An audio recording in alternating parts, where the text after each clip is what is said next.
Oh, freedom. Oh, freedom. Oh, freedom over me. And before I be a slave, I'd be buried in my grave and go home to my Lord and be free.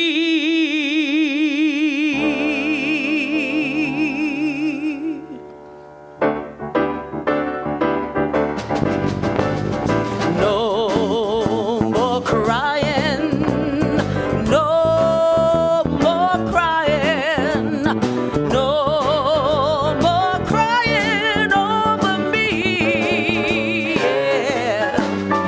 And before I'd be a slave, I'd be buried in my grave, and I'll go home to my Lord and be free. Whoa, they'll be singing, they'll be singing, they'll be singing over me. And before I'd be a slave, they'd have to bury me deep in my grave, and I'd go home back to my Lord and be free.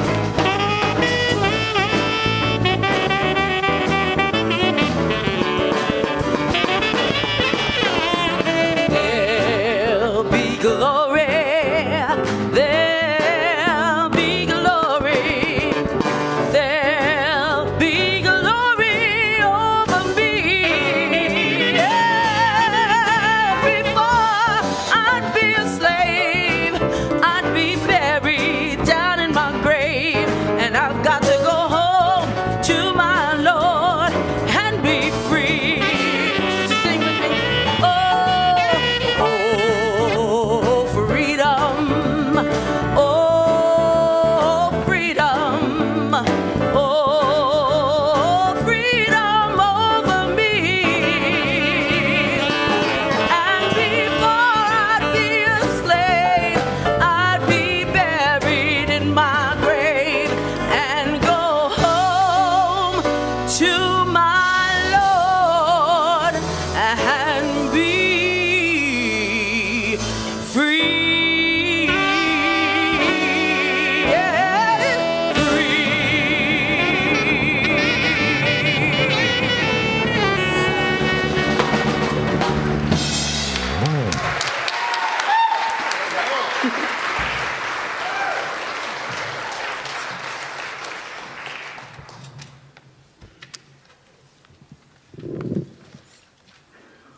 Good evening, and welcome to Singing for Justice, Songs of the American Civil Rights Movement, presented by the WSU University Singers.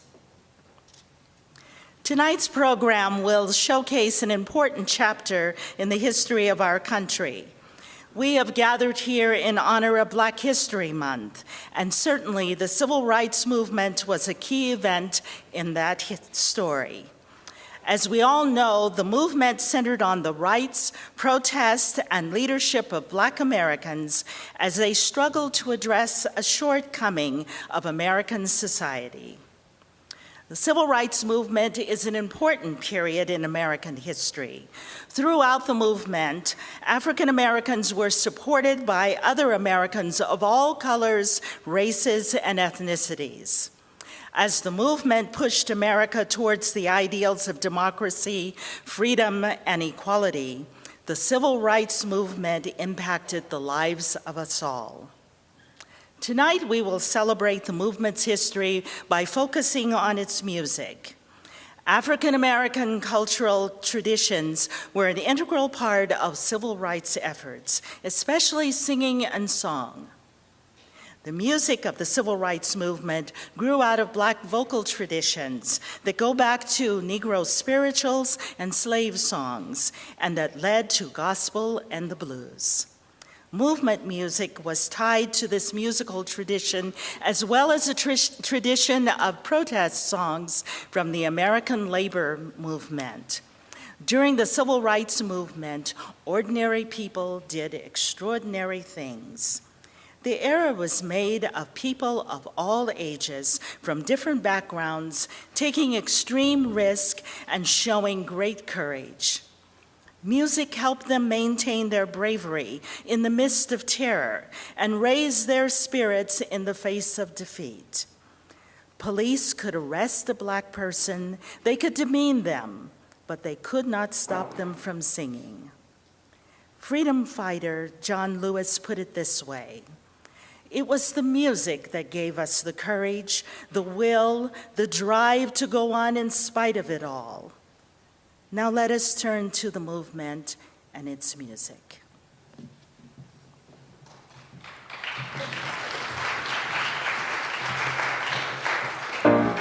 Please rise as you are able for the singing of the Black National Anthem.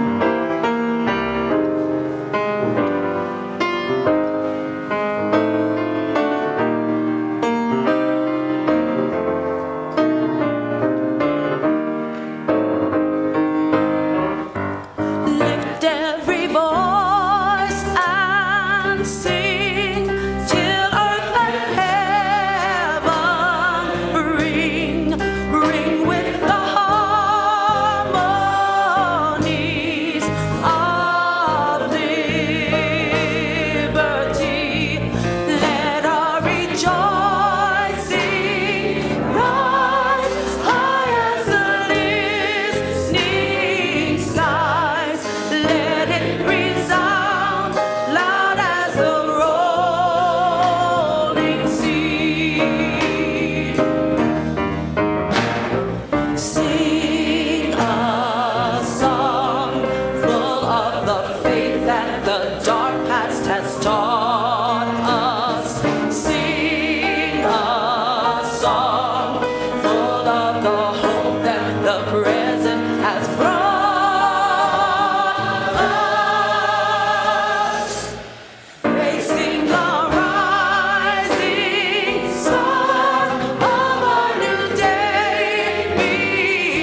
Of the 16 million U.S. soldiers that fought against Hitler's Germany, Mussolini's Italy, and Hirohito's Japan, 1 million of those soldiers were African American.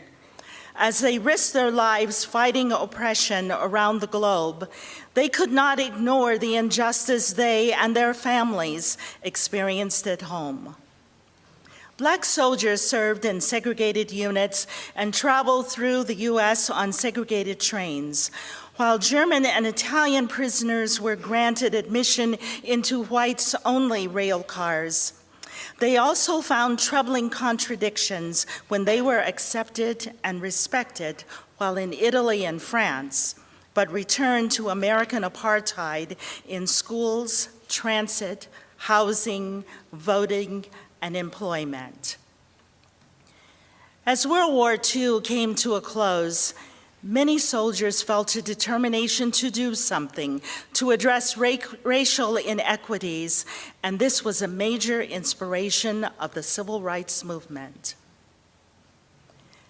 By most accounts, the civil rights movement got underway in 1954. The reality is, it started years prior, as a young Harvard-trained attorney named Charles Hamilton Houston developed a plan to challenge the Supreme Court, separate but equal doctrine. In previous rulings, the Supreme Court declared separate but equal, meaning that separate or segregated schools were fine as long as they were of equal quality. This was the official policy of the U.S. for the first half of the 20th century, but the schools for Black and white children were never equal. During Houston's tenure at Howard Law School, he trained and mentored many lawyers, such as Thurgood Marshall, to dismantle segregation piece by piece. In 1954, Brown versus Board of Education was decided by the U.S. Supreme Court. The case revolved around the question of separate schools for white children and Black children. One example was a school called R.R. Moton, which was the only Black high school in Prince Edward County, Virginia. Moton's building was dilapidated and the classrooms were overcrowded. The textbooks were used editions that the white school no longer wanted, with pages missing and obscenities written in them. And when it rained, the roof leaked. John Stokes, a Moton student, explained the impact of these conditions. As a person looks around and he sees a brick building for another race, and he has to walk by that brick building for 2 miles to a school that's wooden. And that school has an outdoor toilet. And when he goes to that outdoor toilet, he looks and he sees maggots up there right near where he has to sit. That's demeaning to another human being. In April of 1951, a small group of Moton students led a student strike to push for a new school. Soon after, the National Association for the Advancement of Colored People, or NAACP, was called in and persuaded the students and their parents to sue for integration. In response, the Ku Klux Klan threatened Black residents and burned a cross on the athletic field, a symbol of Klan violence. But the Black community held firm, and the Prince Edward case would become part of the Brown case, along with 4 similar lawsuits from around the country. After years of legal battles, on May 17, 1954, the U.S. Supreme Court reversed its earlier ruling and declared that segregation in education was unconstitutional. This was a great victory for African Americans. Yet there was a catch. Instead of ordering schools nationwide to integrate immediately, the court set a vague goal for implementation. The Supreme Court ordered that integration be established with all deliberate speed, which gave resistant school districts a legal loophole.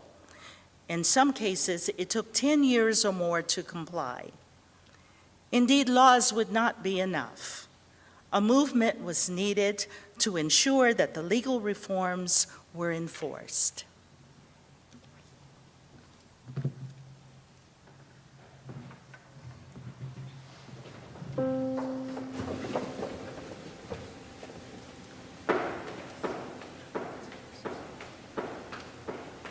I'm on my way to freedom land.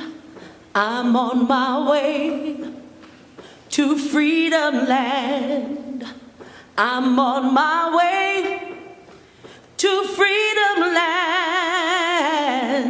I'm on my way to freedom land. Come on. I'm on my way. I'm on my way to freedom land. I'm on my way. I'm on my way to freedom land.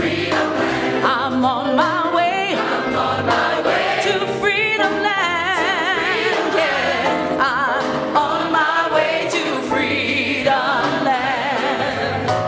I asked my brother if he would go.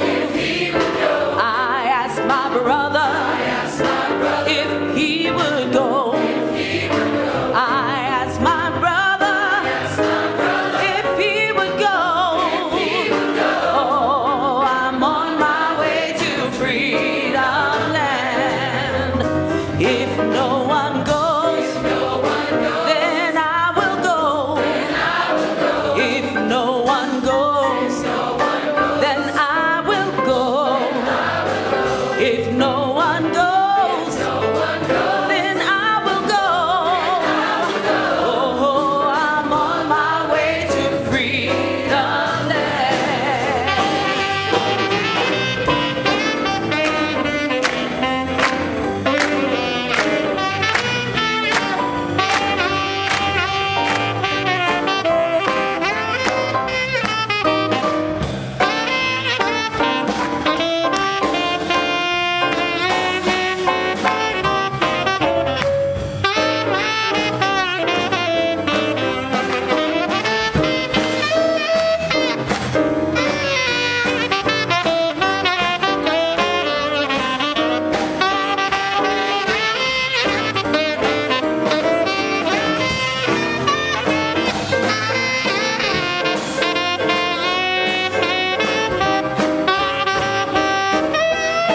Will you sing with us? I'm on my way to freedom land. I'm on my way to freedom land. I'm on my way to freedom land. Yes, I'm on my way to freedom land. Oh, I'm on my way to freedom land. I'm on my way to freedom land. I'm on my way to freedom land. I'm on my way to freedom land. I'm on my way to freedom land. Hey, I'm on my way to freedom land. I'm on my way. Come on, go with me. Come on, go with me.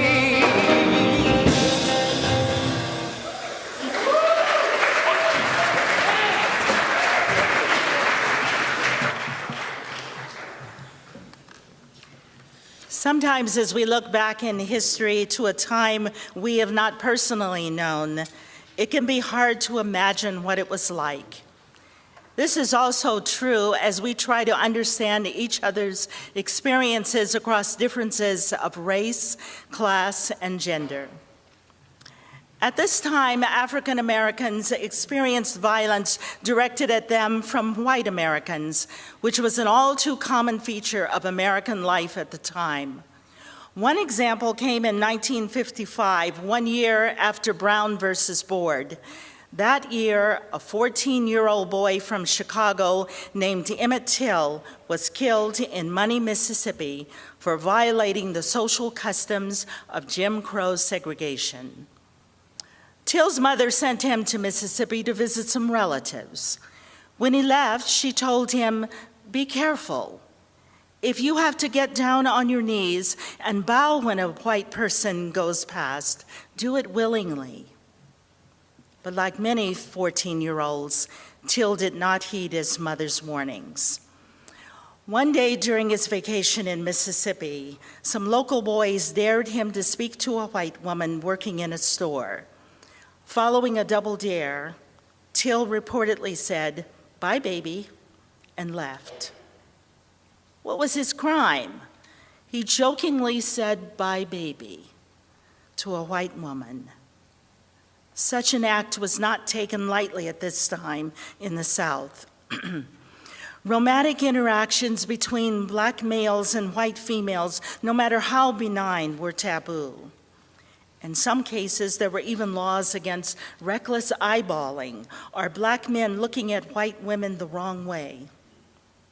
The woman was Carolyn Bryant, a 21-year-old beauty queen who was working in her husband's store.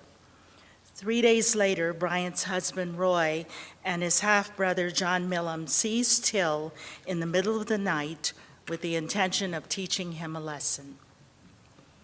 Soon after, Till's body was found in the Tallahatchie River. One of his eyes was gouged out, part of his forehead was crushed in, and there was a bullet lodged in his skull. Heartbroken and outraged, Till's mother had his body shipped back to Chicago and had an open casket at the funeral so that the world could witness the tragedy. Yet when the case went to trial back in Mississippi, regardless of the evidence, the jury dismissed the charges against Bryant and Millam. The unfortunate example of Emmett Till's murder reflects the direct, individual, and cruel side of Jim Crow segregation. The violence and dehumanization that Till's murder represented, along with the hope of Brown, were two major catalysts for future events in the civil rights movement.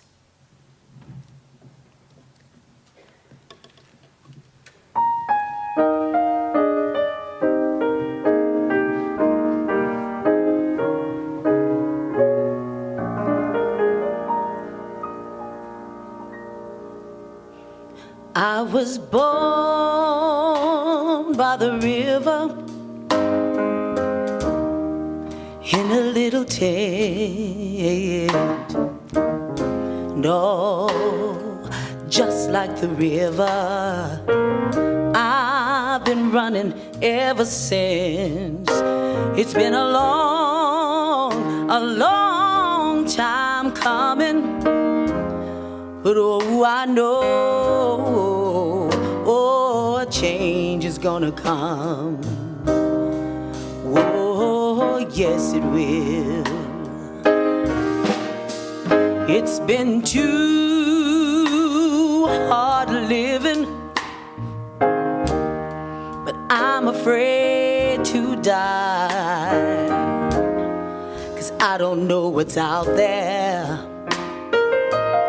way beyond the sky. It's been a long time coming. But oh, I know, a change is gonna come. Oh, yes, it will. Oh, I go to the movie, and then I try to go downtown.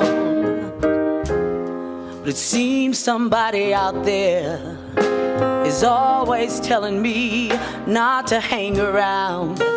It's been a long time coming. But oh, I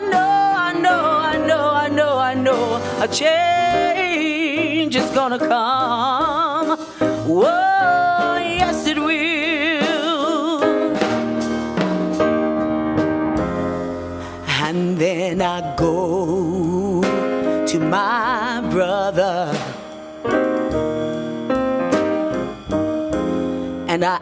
ask him, brother, can you help me please?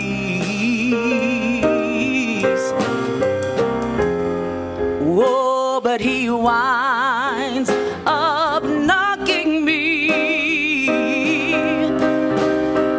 right back down on my knees. There've been times when I thought I couldn't make it on my own, but somehow I find the strength and the will to carry on. It's been a long time coming, but I tell you, people, a change is gonna come. Oh, yes, it will.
To my brother, and I ask him, I say, brother, can you help me please? Whoa, but then he winds up knocking me, yeah. He knocks me right back down on my knees. Times when I thought I couldn't make it on my own, but then I reached deep down inside me, and there I found the strength to carry on. It's been a long time coming, but I know a change is gonna come.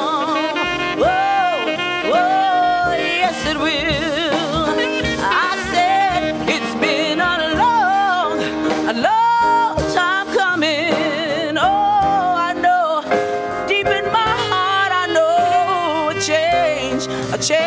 real change is gonna come. Yeah. It's been a long time coming, but I know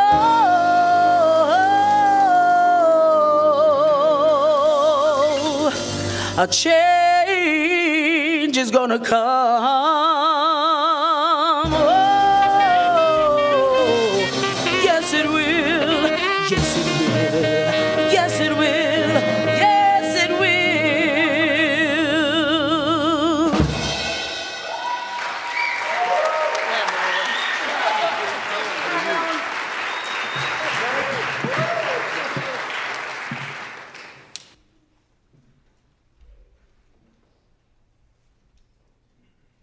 Later in 1955, the same year that Emmett Till was killed, another key event in the civil rights movement took place. On December 1st, Rosa Parks was arrested when she refused to give up her seat on a bus in Montgomery, Alabama. This led to the Montgomery bus boycott. In her autobiography, Parks wrote, People always say that I didn't give up my seat because I was tired, but that isn't true. I was not tired physically, or no more tired than I usually was at the end of a working day. I was not old, although some people have an image of me as being old then. I was 42. No, the only tired I was tired of giving in. Parks was also an activist who had worked in the NAACP for over a decade. By this time, several activists had already discussed the idea of a bus boycott, but needed the perfect case to rally around. Parks was not the first person to refuse to give up her seat. In fact, earlier that year, 15-year-old Claudette Colvin made the same bold statement. But Parks was crucial as a unifying symbol because she was well known and well respected in the community.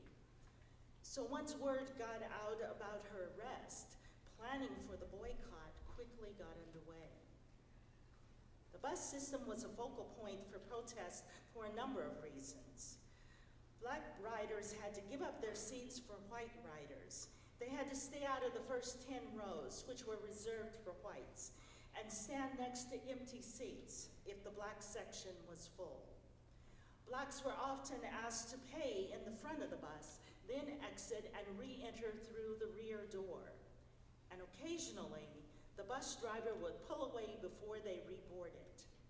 This kind of direct spitefulness, along with the general bus policies, was a continual insult to black riders, especially since they had to pay the same fare, but were not given equal treatment. Montgomery blacks rode the buses regularly, and their experiences on the buses were a daily, blatant reminder of the injustice they faced in America. Parks was arrested on Thursday, December 1st, and it was quickly decided that the boycott would start the next Monday. On a cold Monday morning, the boycott started with nearly full participation by the African Americans of Montgomery. That night, the Montgomery Improvement Association was formed to continue the boycott, and the young Reverend Martin Luther King was selected as its leader and spokesman. Martin Luther King believed that should change be made, risk must be taken. He asked his African American brothers and sisters to wade in the water with him and continue to work for equality. Working together, the black citizens of Montgomery maintained their bus boycott for over a year. To do so, they endured violence and intimidation. Some, like Rosa Parks, were fired from their jobs. Police would harass carpool drivers. Young whites in speeding cars shouted obscenities, tossed rotten eggs, and squeezed balloons filled with urine on black pedestrians. The homes of Martin Luther King and E.D. Nixon, the head of the local NAACP, were both bombed. Yet the boycott lasted 381 days and ended in triumph through the use of nonviolent protest. In 1956, the U.S. Supreme Court ruled that Montgomery's segregation laws were unconstitutional, and the boycott ended soon after. The news was national and historic because it displayed the power of boycotts and other mass action protests, and it led to several similar boycotts as more people waded in the water of activism.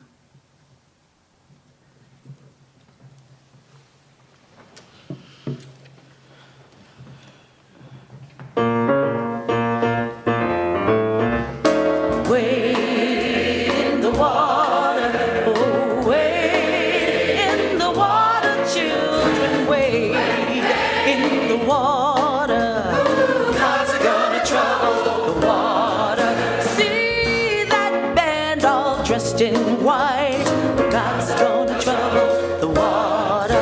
The leader looks like the Israelite.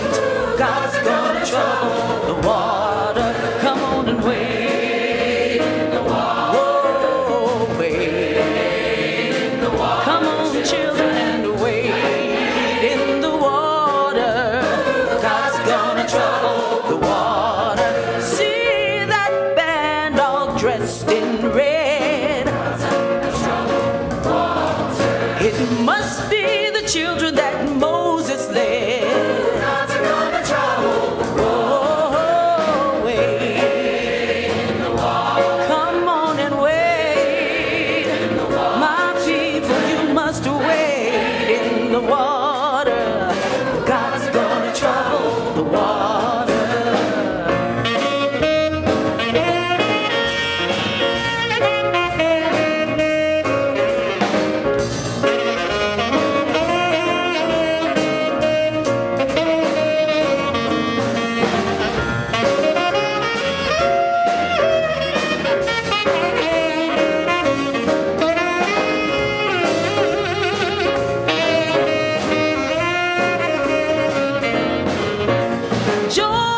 In Little Rock, Arkansas, 9 high school students tried to integrate Central High School.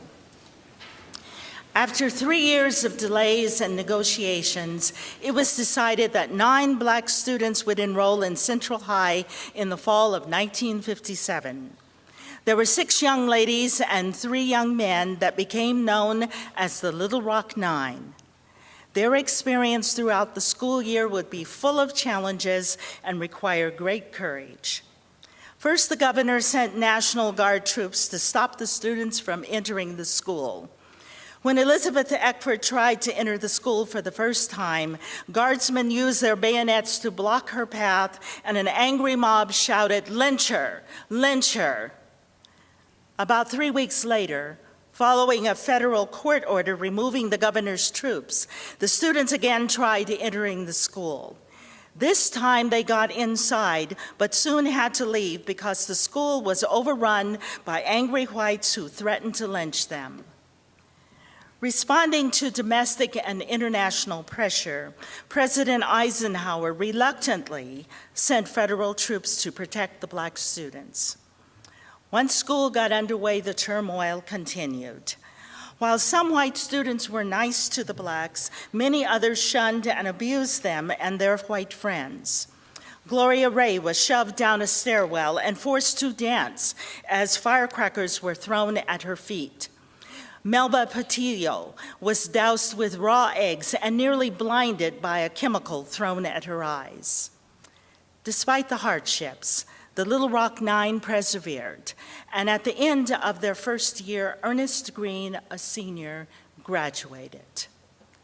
No one clapped when Green crossed the stage for his diploma, but as he said, "I had accomplished what I had come there for."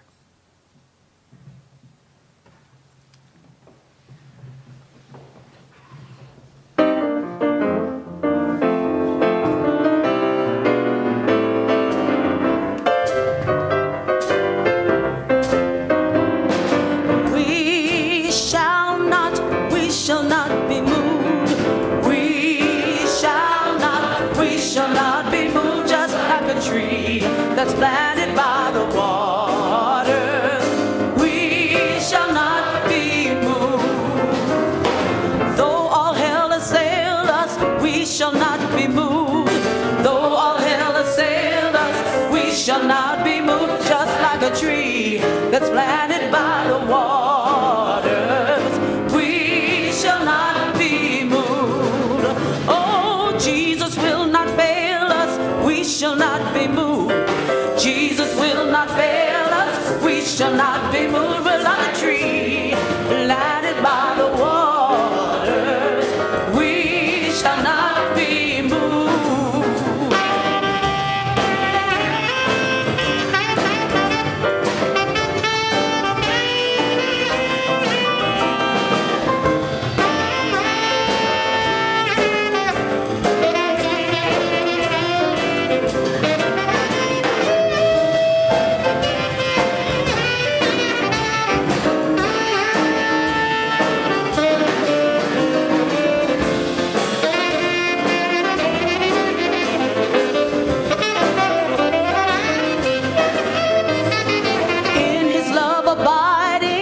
Shall not be moved.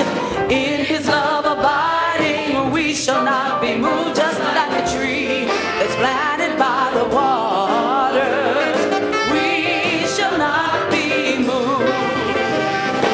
And in him confiding, we shall not be moved.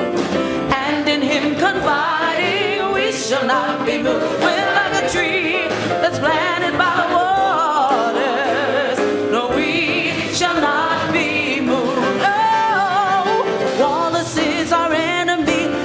Should be removed. Wallace is our enemy. He should be removed, just like a tree that's planted by the waters. We shall not be moved. Oh, we shall not be moved. We shall not be moved, just like a tree that's planted by the waters. We shall not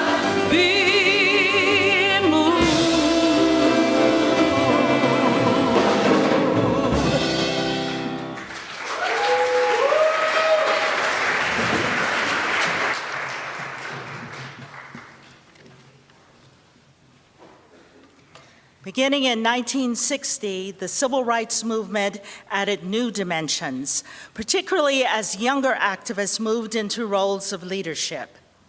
This started when 4 freshman students at North Carolina A&T College held a sit-in in Greensboro, North Carolina. In high school, they'd learned about the Little Rock Nine, been active in NAACP youth groups, and heard Martin Luther King speak. By the time they got to college, they wanted to make a statement against discrimination. They chose to protest Woolworth, a business that included a department store, a snack bar, and a sit-down diner. Black customers were allowed to shop at the store and the snack bar, but were not allowed to eat in the diner. Just like the bus policies that were challenged in Montgomery, this discriminatory custom was symbolic of Black Americans' second-class citizenship. On Monday, February 1st, 1960, these 4 college freshmen entered the diner, professionally dressed, with notebooks and pencils in their hands. All of us were afraid, they later admitted, but we went ahead and did it. Once inside, the waitress refused to serve them.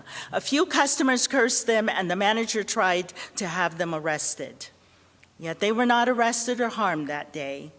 After about an hour of sitting there, the diner closed and the students left. Following this instance, word of the sit-in quickly spread and protests continued. Each day that week, more and more students joined the sit-ins, and by Saturday, hundreds of students jammed into Woolworth and other Greensboro stores. By the end of the month, a sit-in movement emerged, with protests in 30 different locations in 7 states. As the movement gained more attention, protesters endured violence and abuse. But their efforts forced Woolworths to change its policy and desegregate the lunch counters by the end of 1961.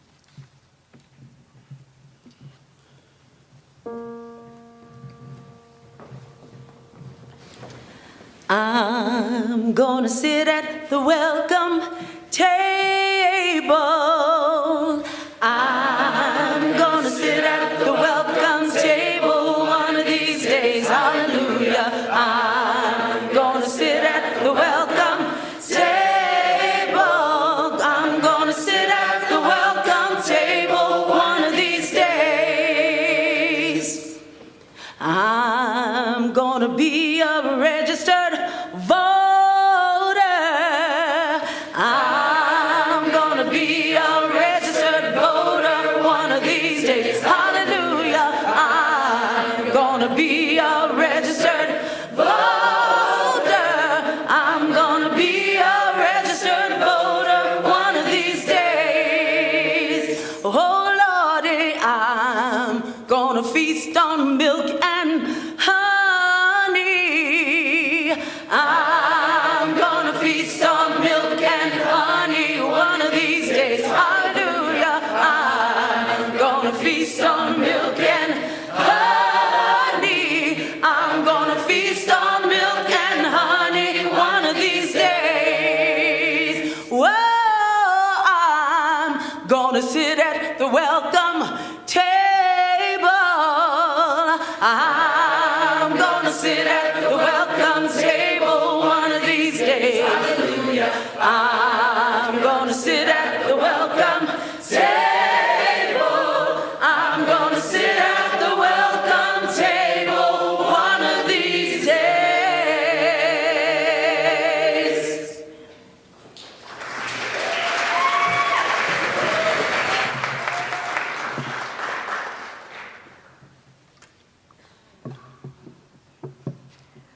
One year after the sit-in movement began, the youthful spirit of the sit-ins recaptured national attention during the Freedom Rides. Beginning in 1961, the Congress of Racial Equality, or CORE, decided to test federal laws that banned segregation on Southern highways, a situation where laws protecting Black civil rights already existed but were not being enforced. The riots began on May 4th, 1961, when 7 Black and 6 white Corps volunteers left Washington, D.C., planning to ride through several southern states. Although they were breaking no laws, they were soon harassed and attacked.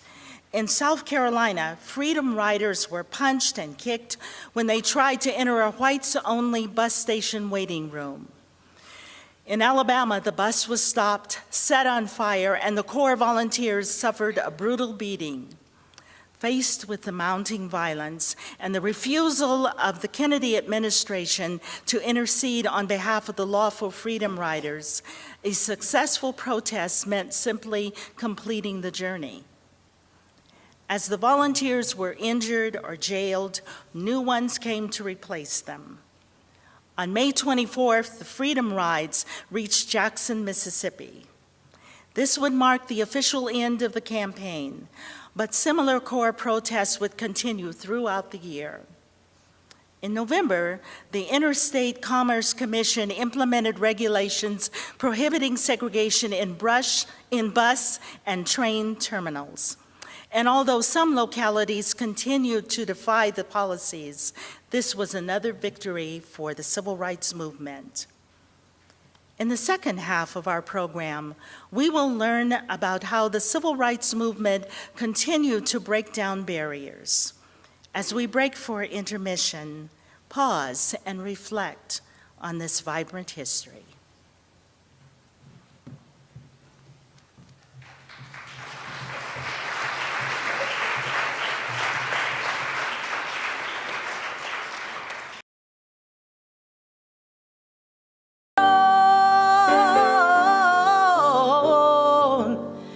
Keep your eyes on the prize. Hold on. Paul and Silas, bound in jail, had no money to pay their bail. Keep your eyes on the prize. Hold on. Paul and Silas began to shout. The jail doors opened and they walked out. Keep your eyes on the prize. Hold on. Oh, hold on. Hold on. Keep your eyes on the prize. Hold on. Well, the one thing we did wrong, we stayed in the wilderness a little too long. Keep your eyes on the prize. Hold on. Oh, but the one thing we did right was the day we started to fight. Keep your eyes on the prize. Hold on. Oh, hold on. Hold on. Keep your eyes on the prize. Hold on.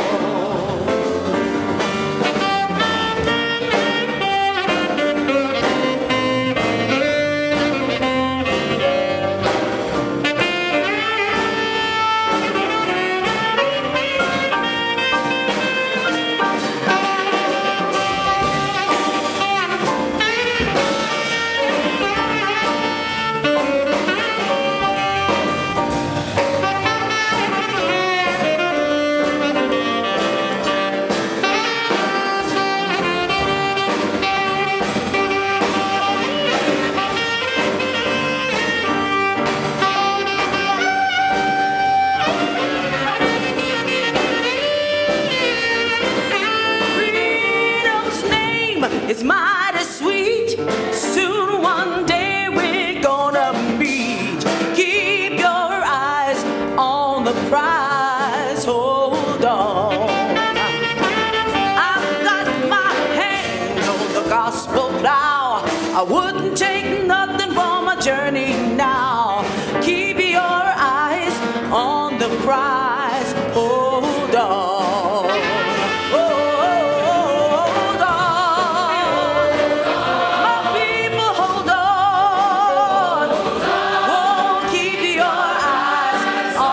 prize. Hold on. We're gonna ride for civil rights. We're gonna ride both day and night. Keep your eyes on the prize. Hold on.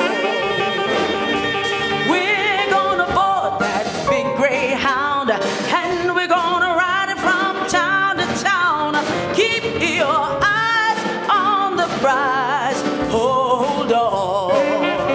Oh, hold on. Hold on.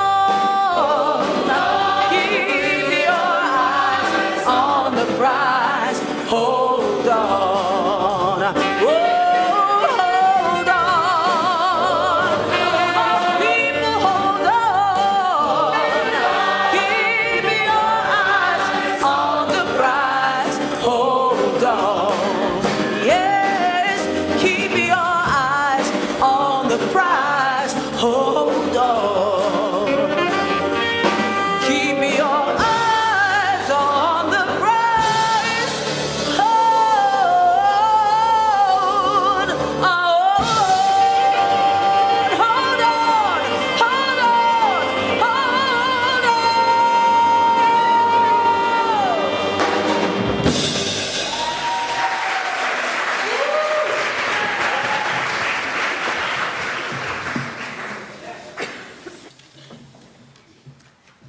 In 1963, Martin Luther King and others led another set of protests, this time in Birmingham, Alabama.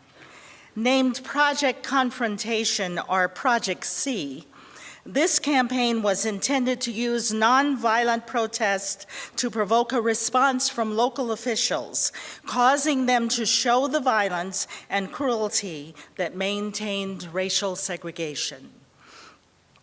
The campaign began in early April as King, Reverend Fred Shuttlesworth, and others led marches through the city. Before the first week of demonstrations was over, police began using attack dogs and nightsticks on the marchers. On April 11th, the police served King and Shuttlesworth an injunction barring them from leading any more demonstrations. 2 days later, they defied the court order, and both were promptly arrested. On April 20th, King and Shuttlesworth were released from jail and found Project C nearly defeated due to a dwindling number of people who were willing to demonstrate. A new tactic of including children in the protest was proposed. The idea of allowing high school and middle school children to march and risk being beaten and arrested produced great apprehension and debate among the local Black community. But many youth wanted to participate, and unlike their parents, they could protest without risking being fired from their jobs. The decision to include the children was eventually made, and more than 1,000 of them marched on May 2nd. The kids, some as young as 6 years old, marched again the next day, and with the city jails filling up, police again reacted with attack dogs, bully clubs, and high-powered water hoses. The spray of the water was so strong it could rip the bark off a tree and tear bricks from their mortar. Many of the youth were injured as it all unfolded in front of the news cameras broadcasting these atrocities nationwide. The marches and protests continued until May 7th. After a month of demonstrations and mounting pressure from the Kennedy administration, the Birmingham Chamber of Commerce negotiated a truce. The business leaders agreed to desegregate public areas like lunch counters and public bathrooms and hire Black employees in downtown stores. Later, city officials also desegregated the library, golf courses, and public schools. Project C was one of the foremost campaigns of the entire civil rights movement, and clearly a success, as 50 other cities also integrated to avoid similar demonstrations, due in part to the dedication of these young, brave protesters.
Later that same year, the largest civil rights demonstration of all was held, the 1963 March on Washington.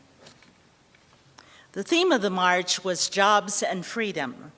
However, the protest's immediate goal was to ensure Congress passed a civil rights bill recently proposed by President Kennedy. In the aftermath of Project Confrontation, Kennedy had finally put the full weight of the presidency behind the civil rights movement. Speaking to a national audience, he said, 100 years of delay have passed since President Lincoln freed the slaves, yet their heirs, their grandsons, are not fully free. They are not yet freed from the bonds of injustice. They are not yet freed from social and economic oppression. And this nation, for all its hopes and all its boast, will not be fully free until all its citizens are free. President Kennedy then called on Congress to pass a civil rights bill that would address discrimination and voting rights across the country. The March on Washington was intended to make sure Kennedy remained committed to the bill's passage. As the day of the march approached, many feared it would be a colossal failure. Yet on August 28th, a hot and humid day, 21 special trains, 1,514 buses, and countless carpools brought 250,000 marchers to Washington, D.C. from all over the country. Every major civil rights leader was in attendance, and many gave speeches to the enormous crowd.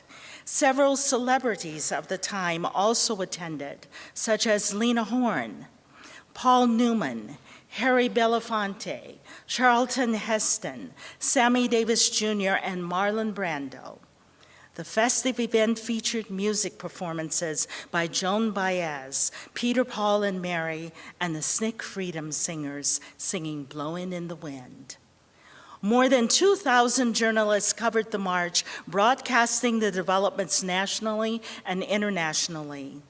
The high point of the gathering was Dr. King's culminating address, the I Have a Dream speech. In the minds of many, the March on Washington was the climax for the entire civil rights movement. The march, along with the Birmingham campaign, resulted in congressional action as the organizers had hoped. During the following year, the Civil Rights Act of 1964 was passed, which gave the federal government new powers to fight racial discrimination and outlawed segregation nationwide.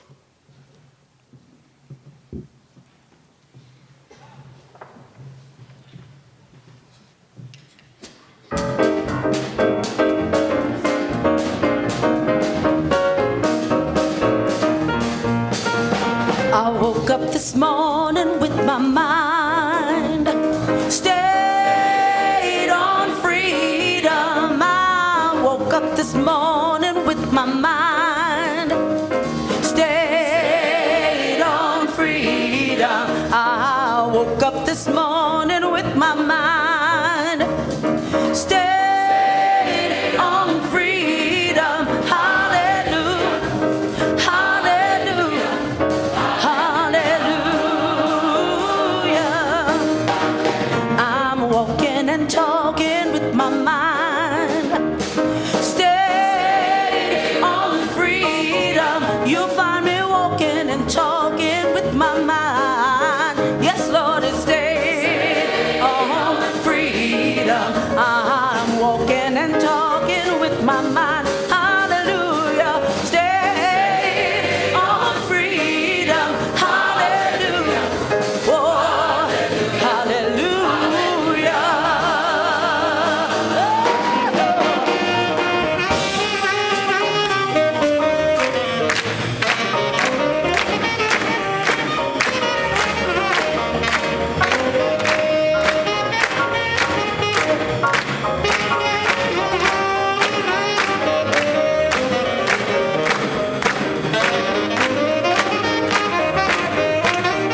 Following the passage of the Civil Rights Act of 1964, the next major challenge was to ensure African Americans in the South could vote.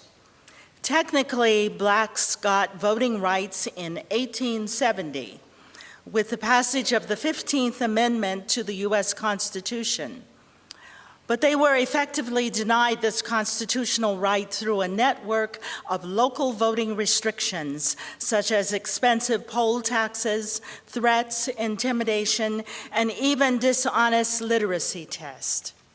Here again, the struggle unfolded in Alabama because activists believed a breakthrough there would have a wide impact all over the South.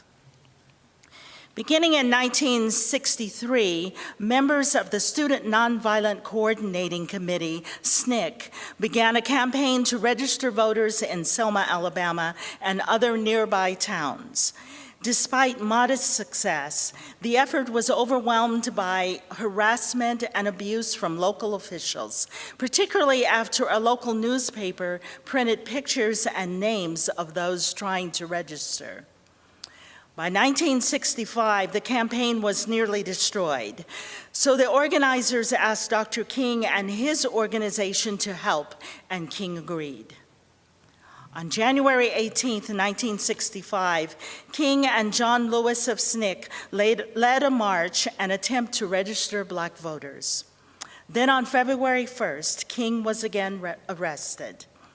While King was in jail, the voter registration effort got an unexpected boost from Malcolm X, who spoke in Selma and urged local officials to negotiate with King.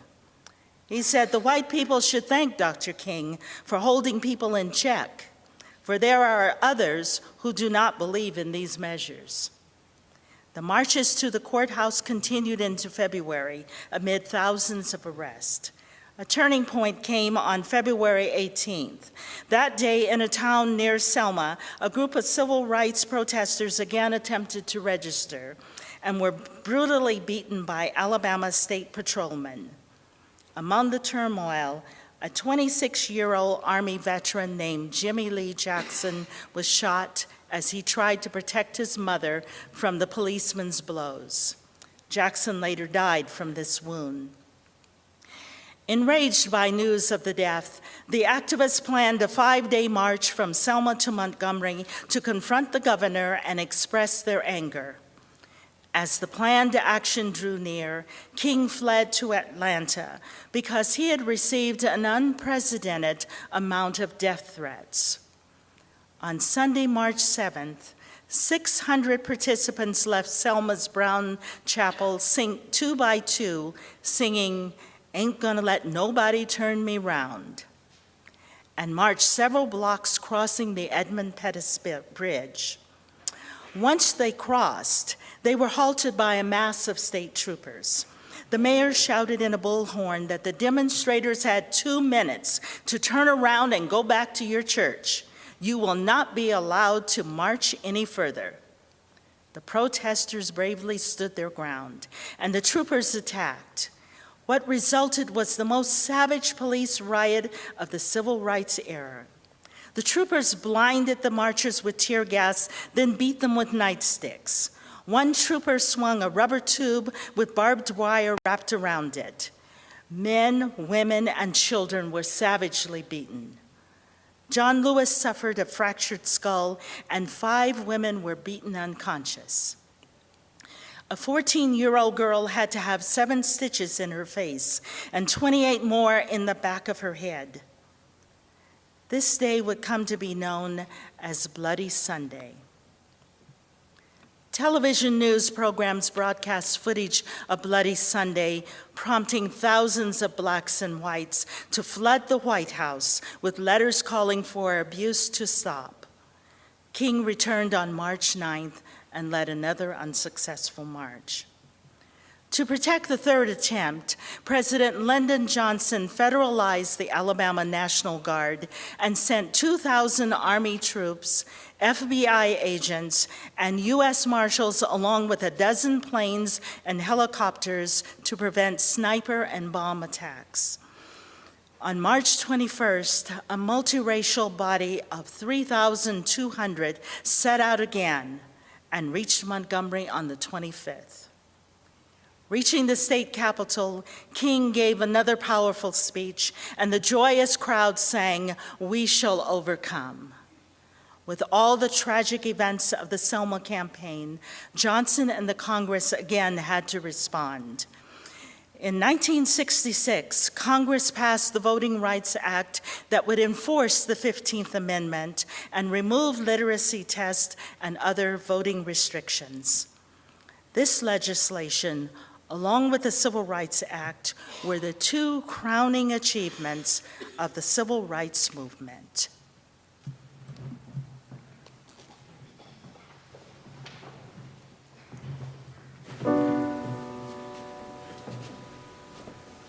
Ain't gonna let nobody turn me round, turn me round, oh, turn me round. Ain't gonna let nobody turn me round. I'm gonna keep on walking, keep on talking, walking into freedom land.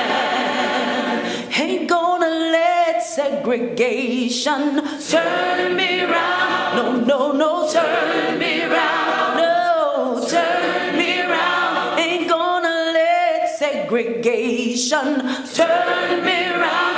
I'm gonna keep on walking, keep on talking. I'll be walking into freedom land.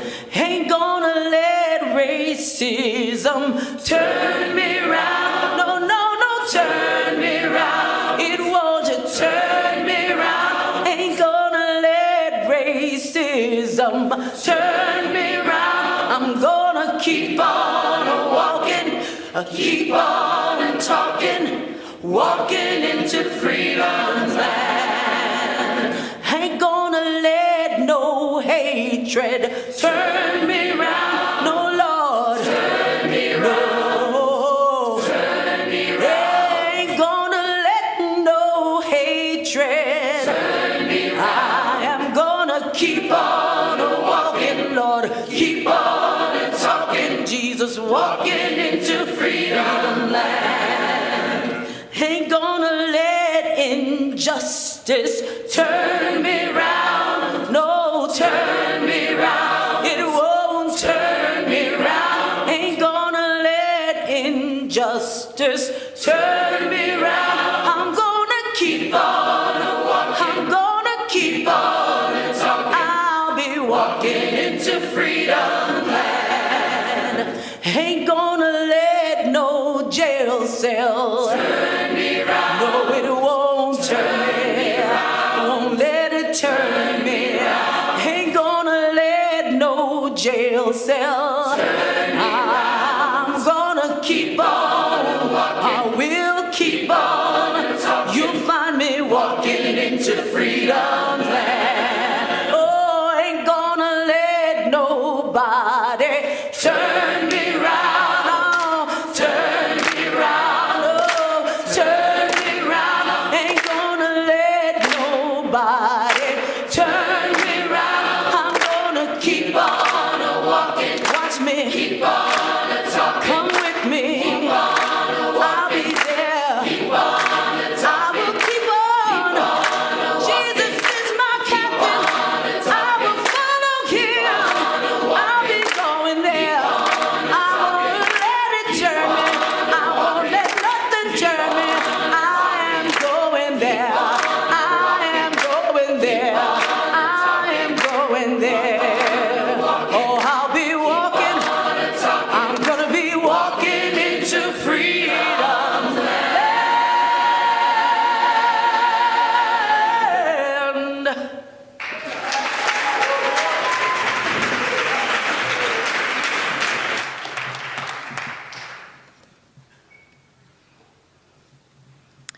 Following the Selma campaign and the Voting Rights Act, the civil rights movement gradually came to an end as activists and leaders struggled to identify what direction to move next. The initial civil rights goals had largely been addressed by 1966, with legislation and court rulings that outlawed segregation in education, public accommodations, and voting. Yet racial inequalities remained, and many activists believed the struggle needed to continue, but they were unsure how. One approach, championed by some, was a continued emphasis on integration and individual opportunity. Another approach held that not just individuals, but the Black community as a whole needed to be empowered and looked to the ideas of Malcolm X for guidance. Following the example of Malcolm and others, the Black Power movement emerged in 1966, led by groups like the Black Panther Party for Self-Defense. Martin Luther King charted a third path, believing that the next great issues of the movement should be opposing the Vietnam War and addressing poverty. In December of 1967, King announced his plan to lead a poor people's campaign the following year that would fill the jails, boycott major industries, and occupy factories until Congress allocated $30 billion to address poverty. He proposed the money be spent on programs for full employment, universal health insurance, a guaranteed annual income, and 300,000 low-cost housing units each year. Unfortunately, King was assassinated before this campaign began. In the latter 60s, King was also increasingly vocal in his criticism of the Vietnam War. In one speech called Beyond Vietnam, he said, "We must stop.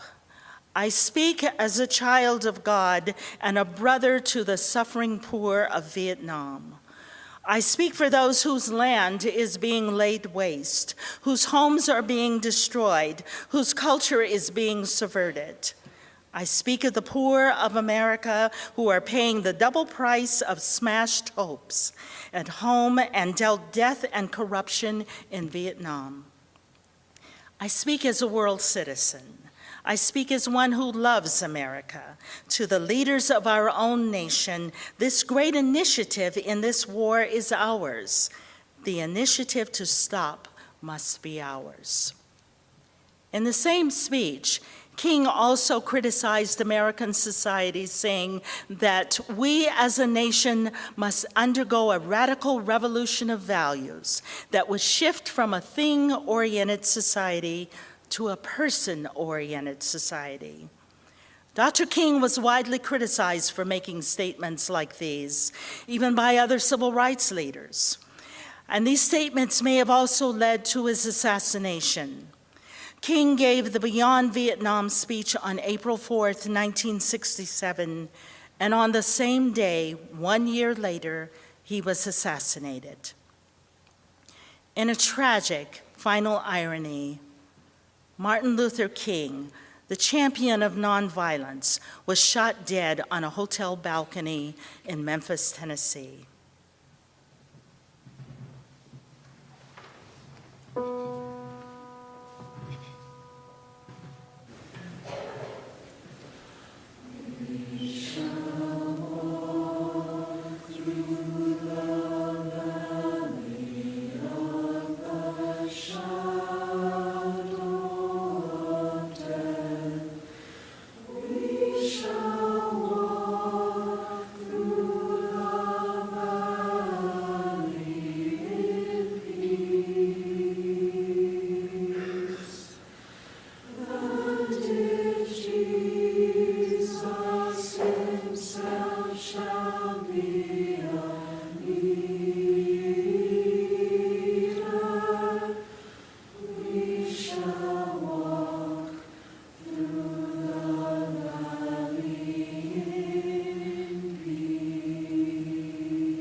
grace,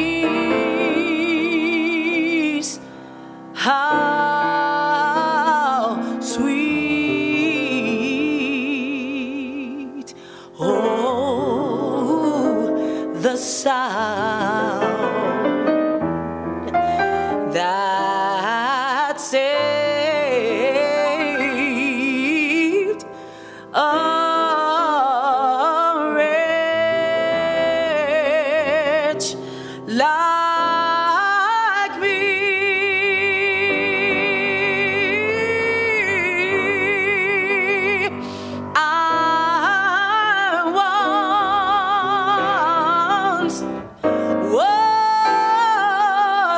I was lost, whoa, but now, right now, thank God I'm found. I was blind, but now I see.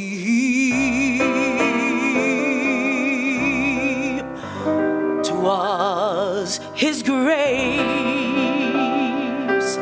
that taught my weary, weary heart to feel,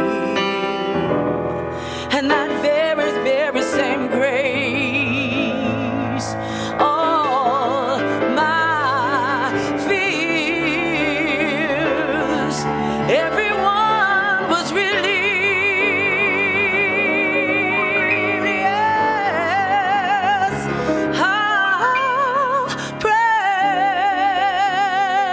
precious did that grace, that holy, holy grace appear, the very hour, oh, the hour I first found out that I believed. Through many dangers, toils, and snares, oh, we all have we've already come. Oh, it's His grace that has brought each and every single one of us through our lives, down through history such far. And it's His grace that is gonna lead us to our heavenly home. And I tell you what, when we've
Amazing grace,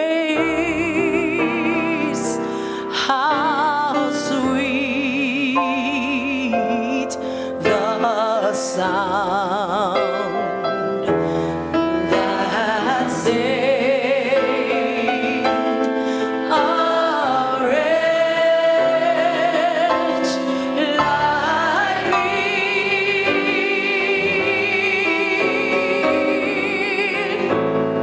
I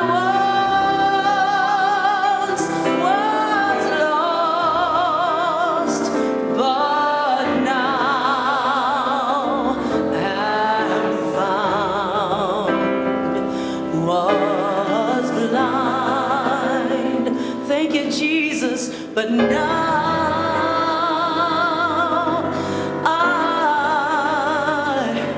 I see.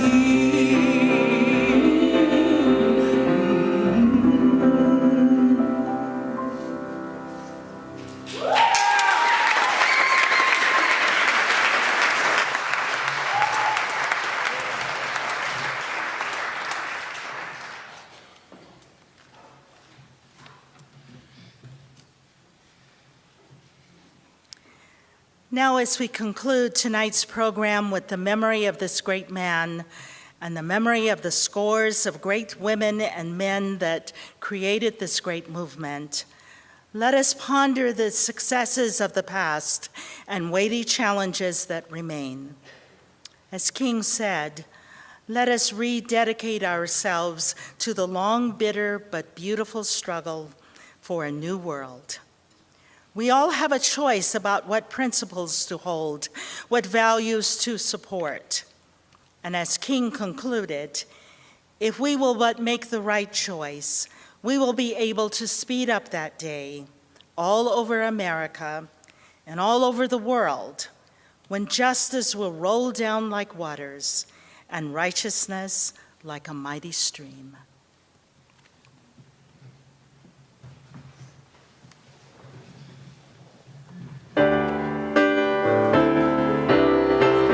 I'd like you all to stand, please, with us and link hands and arms as they did during the struggle. We shall overcome. We shall overcome. We shall overcome someday.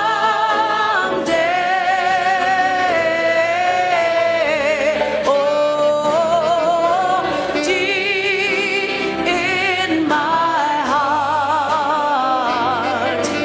I do believe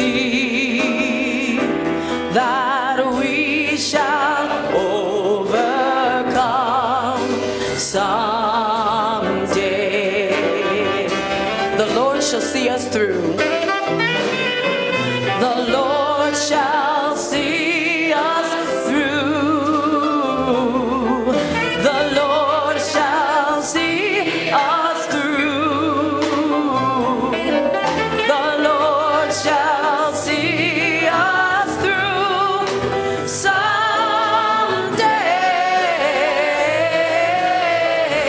Oh, deep in my heart, I do believe that we shall overcome someday.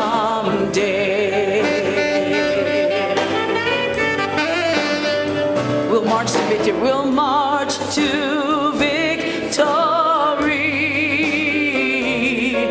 We'll march to victory. We'll march to victory someday.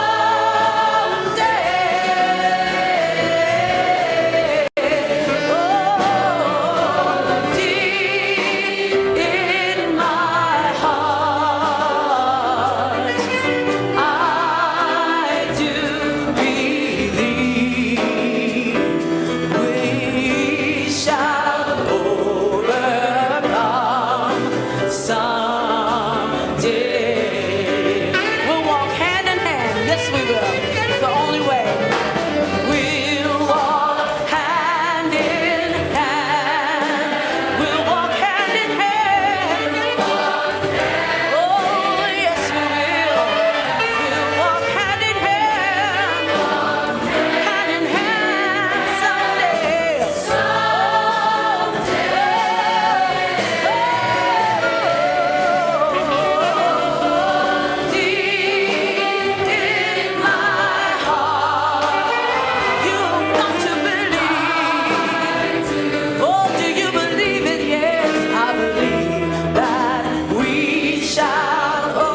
And you know what? The truth shall set us free.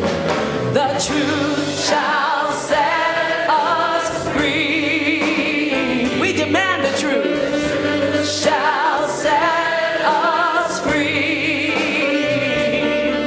The truth shall set us free someday.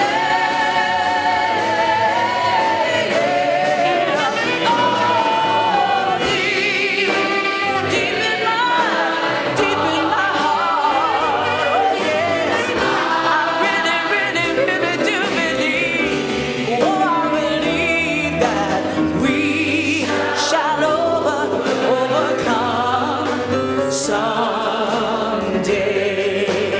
And if we get it all done, we shall live in peace.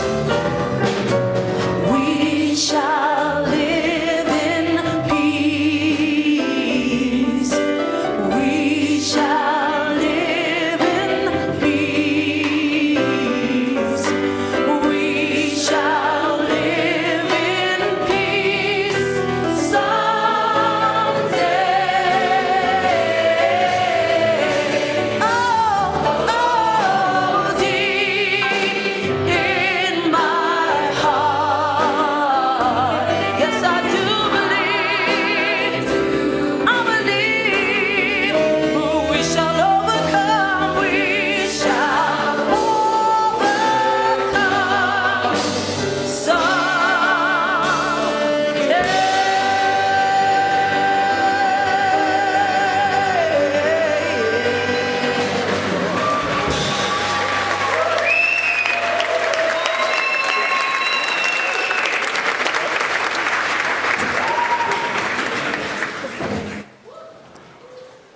Through the leadership and sacrifice of military veterans, lawyers, ministers, students, and other everyday people, and leading activists like Charlton Heston and Charles Houston and Thurgood Marshall and Martin Luther King and Rosa Parks and Malcolm X and many others, it is clear that the Civil Rights Movement was a distinguished period of Black history and indeed American history.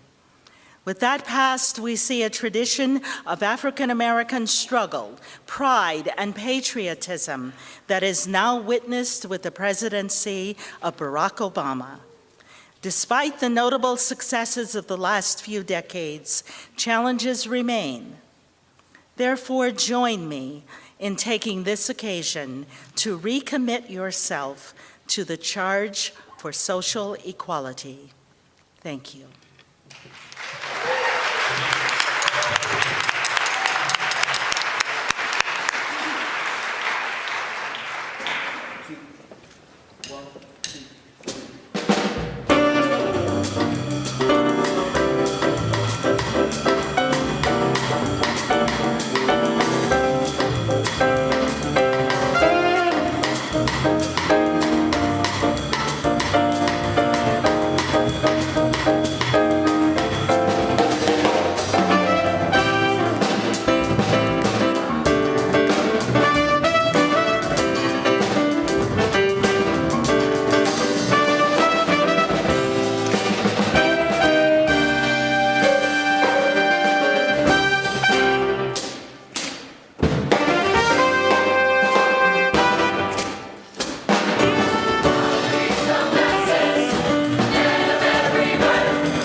is hungry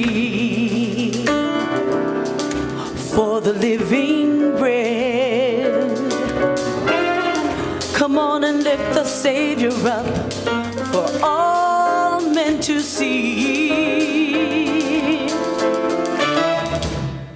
He said, if I be lifted up, We do not doubt his words. He said, I'll draw men.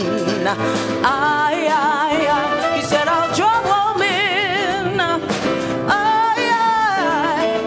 Unto me. Unto me. Oh, yeah. How to lift the masses. Hey, every bird for an answer. Jesus gave the key. Lift him up, lift him high. He'll draw men. Oh, he will draw. Oh, he will draw unto me.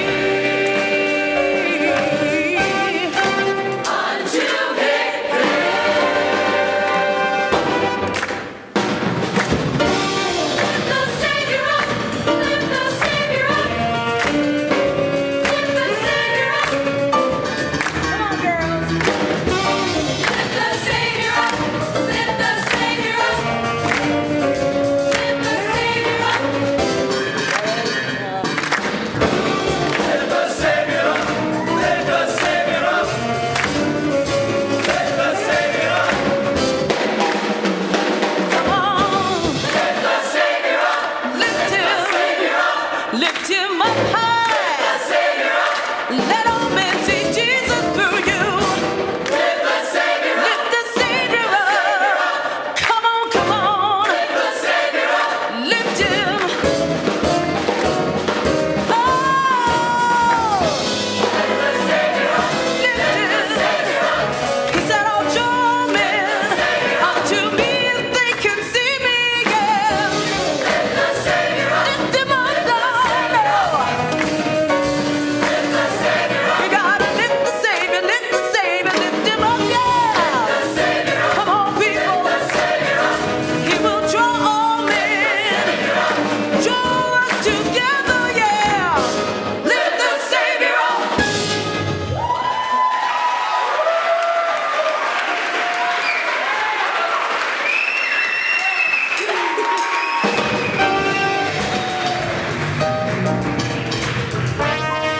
Thank you so much. Thank you for joining us here tonight. We really appreciate seeing your faces. Guys, thank you so much for coming in here tonight. I'd like to thank our crew tonight, our tech crew. Mr. Dave Buer on sound. I think he did a wonderful job. Didn't have to work a bit, man. I heard everything. Mr. James Harris on lights. Thank you so much. Miss Sandra Albers, our stage manager back there, who came out and greeted you at the beginning. And how about your faculty ensemble over here? Burning it. Now, this may be a college or university band, but I think they are capable of going anywhere in the world and bringing the funk, don't you? All right. Dr. Greg Jasnitsky on saxophone tonight. My big brother Dave Snyder on bass, all over that bass. On drums, David Sanders. David Jarvis. I'm sorry, David. I got ahead of myself. And my big brother-in-law, he's married to my sister, you know, Brian Ward on piano. He was our musical arranger and musical director tonight. I would like to thank Miss Felicia Gaskins for narrating tonight. She did a wonderful job. She kept you involved, didn't she? I love her voice. I'd like to thank Dr. Dean Luithi for having me here this year and last year. This wonderful choir, WSU choir, thank you very, very much. You guys brought it. I really felt it tonight. Thank you so much. Thank you. And let's give a warm thank you to our wonderful vocalist, Marilyn Keller.